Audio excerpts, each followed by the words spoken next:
Assalamualaikum warahmatullahi wabarakatuh. Perkenalkan, nama saya Putri Amini Rahman, NIM 20201210100348. Saya dari kelas C2 MPI.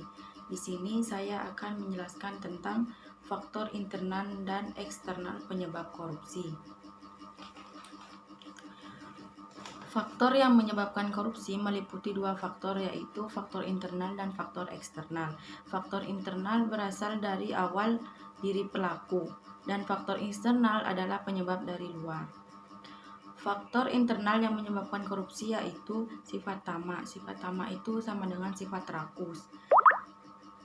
Tidak puas dengan apa yang telah dicapai, selalu merasa kurang. Jadi dalam diri seseorang yang melakukan korupsi itu merasa dirinya tidak selalu puas dengan apa yang setelah didapat atau apa yang telah dicapai. Yang kedua, moral yang kurang kuat. Yang disebut moral yang kurang kuat di sini, seseorang yang moralnya tidak kuat mudah tergoda untuk melakukan korupsi. Dan yang ketiga, gaya hidup konsumtif. Perilaku konsumtif yang tidak dibarengi dengan pendapatan yang cukup.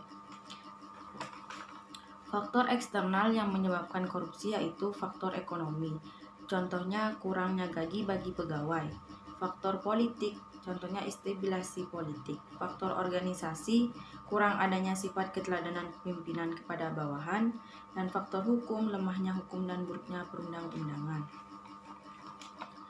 Penyebab terjadinya korupsi dalam perspektif teori, terdapat beberapa macam teori yang menjelaskan faktor-faktor yang menyebabkan terjadinya korupsi. Di sini teori yang pertama dari kultural determinisme sering dipakai sebagai acuan ketika mempelajari penyebab terjadinya korupsi. Sebagaimana ungkapan Fiona Robertson Snape 1999, praktek korupsi di Indonesia dihubungkan dengan bukti-bukti kebiasaan kuno orang Jawa. Pada dasarnya, perilaku korupsi merupakan sebuah fenomena sosiologis yang memiliki implikasi ekonomi dan politik yang terjadi. Jabaran beberapa teori. Inilah jabarannya. Gion, teori yang dikemukakan oleh Jack Bilgon dibagi 1. Grudge atau keserakahan, berkaitan dengan adanya serakah dari diri seorang.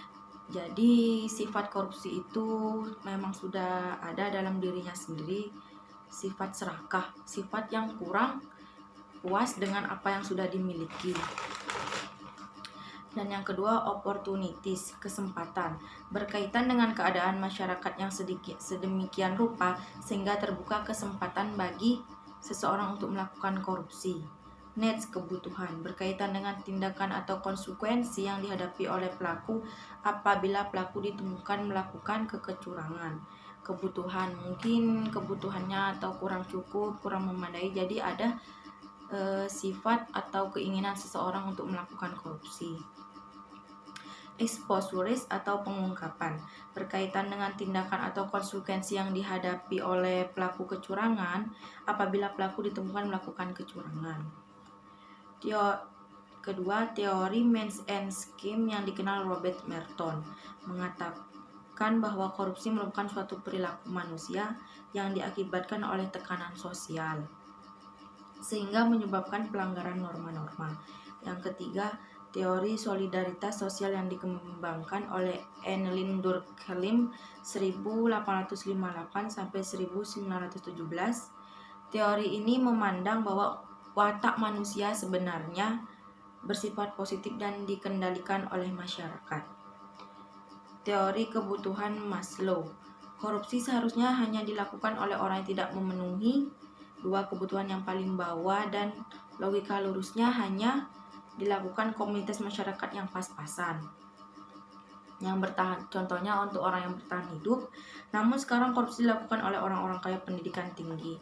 Menurut teori kebutuhan Maslow ini, yang dimaksud hanya untuk masyarakat yang pas-pasan dulu itu mungkin orang yang korupsi itu hanya karena orang yang pas-pasan, yang hidupnya pas-pasan, hidupnya hanya berkecukupan, hanya intinya kurang gitu.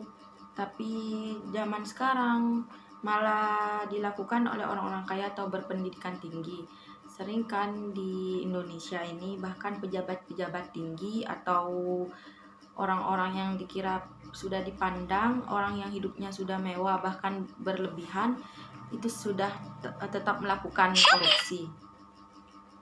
Menurut bidang psikologi, ada dua teori yang menyebabkan terjadinya korupsi, yaitu teori Medan dan teori yang Big Five Personality. Nah, di sini yang pertama, teori Medan adalah perilaku manusia yang merupakan hasil dari interaksi antara faktor kepribadian dan lingkungan. Dan yang kedua, teori Big Five Personality. Menurut Costa dan MC Craig, dikutip dalam Face and Fitch 2008, merupakan konsep yang mengemukakan bahwa kepribadian yaitu extroversion, agreeableness, neuroticism, eponis, dan conscientiousness. Nah, hanya ini yang bisa saya sampaikan hari ini. Semoga bermanfaat. Bila ada kata-kata yang salah mohon dimaafkan. Assalamualaikum warahmatullahi wabarakatuh.